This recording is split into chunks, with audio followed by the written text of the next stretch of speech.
This discourse regarding truth was delivered by the Lord Buddha while he was living in the great monastery at Jetavana near Shravasti city. Well, it was the treasurer's 500 friends, disciples of the wrong-viewed gurus. For one day Anathapindika the treasurer took his friends the 500 disciples of other schools and went off with them to Jetavana monastery, where also he had a great store brought of garlands, perfumes, and ointments, together with oil, honey, molasses, clothes, and cloaks. After due salutation to the Lord Buddha, he made his offering to him of the garlands and the like, and handed over to the order of the brethren, monks, the medicinal oil and so forward together with the clothes. And, this done, he took his seat on one side, avoiding the 6 faults in sitting down.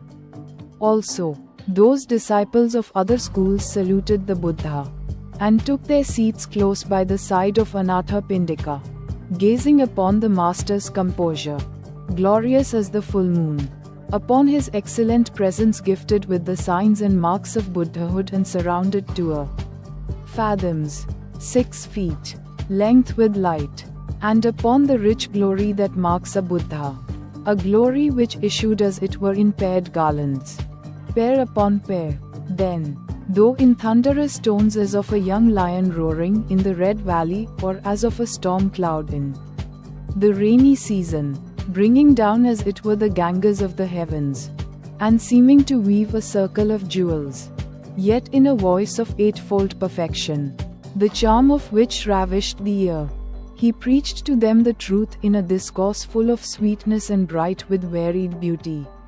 They, after hearing the master's discourse, rose up with hearts converted, and with due salutation to the Lord of Knowledge, burst apart the other teachings in which they had taken refuge, and took themselves to the Buddha as their refuge. From then on, without ceasing, they used to go with Anathapindika, carrying in their hands perfumes and garlands and the like, to hear the truth in the monastery, and they were many in charity, kept the commandments, and kept the weekly fast day. Now the Lord Buddha went from Shravasti city back to Rajgrai city again. As soon as the Buddha had gone, they burst apart their new faith, and returning to the other teachings as their refuge, reverted to their original state. After some 7 or 8 months' stay, the Lord Buddha came back to Jetavana monastery. Once again too did Anathapindika come with those friends of his to the master, make his salutation and offering of perfumes and the like, and take his seat on one side. And the friends also saluted the Lord Buddha and took their seats in like manner.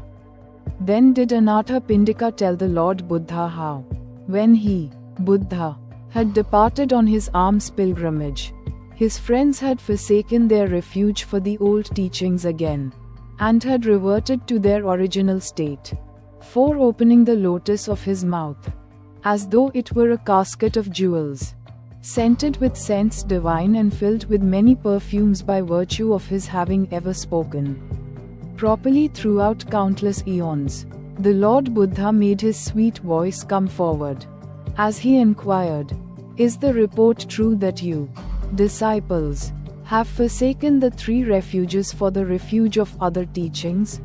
And when they, unable to conceal the fact, had confessed, saying, "It is true, Lord Buddha," then said the Master, "Disciples, not between the bounds of hell below and the highest heaven above, not in all the infinite worlds that stretch right and left, is there the equal, much less the superior, of a Buddha in the excellences which spring from obeying the commandments and from other virtuous conduct." Then he told to them the excellences of the Triratna, Trinity, 3 gems, 1. Buddha, 2. Dhamma the Nirvanich Path, and 3. Sangha the holy order, as they are revealed in the sacred texts. The following amongst the number of all creatures, brethren, monks, whether footless, of these the Buddha is the chief. Whatsoever riches there be in this or in other worlds, same as before, truly the chief of the faithful. From there he went on to say, no disciples, male or female, who seek refuge in the Triratna, Trinity, three gems that are gifted with such exceptional excellences, are ever reborn into hell and the like states, but, released from all rebirth into states of suffering, they pass to the realm of devas, angels, and there receive great glory. Therefore, in forsaking such a refuge for that offered by other teachings, you have gone astray. And here the following sacred texts should be cited to make it clear that who, to find release and the supreme good, have taken refuge in the Triratna, the three gems, shall not be reborn into states of suffering. Those who took refuge in the Buddha shall not pass hence to states of suffering. Straightway, when they shall quit their human frame, a deva, angel, form these faithful ones shall fill. Those who took refuge in Dhamma, path of righteousness, meditation or divine insight to nirvana, shall not pass hence to states of suffering. Straightway, when they shall quit their human frame, a deva, angel, form these faithful ones shall fill. Those who took refuge in the Sangha, the holy order of enlightened, shall not pass hence to states of suffering. Straightway, when they shall quit their human frame, a deva, angel, form these faithful ones shall fill. There are many refuges men seek, the mountain peak, the forest solitude, and so on. When he this refuge shall have searched and found, entire release is his from every pain. But the Master did not end his teaching to them at this point.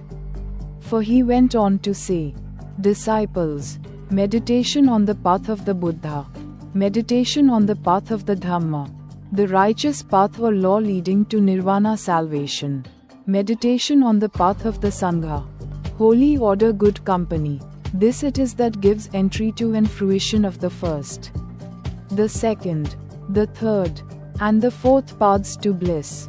And when he had preached the truth to them in these and other ways, he said, in forsaking such a refuge as this, you have gone astray. And here the gift of the several paths to those who meditate on the path of the Buddha and so on, should be made clear by such scriptures as the following. One thing there is, monks, which, if practiced and developed, leads to utter dislike of the world's pleasures, to the cessation of passion, to the end of rebirths, to peace, to insight, to enlightenment, to nirvana. What is this one thing? The meditation on the path of the Buddha or so on.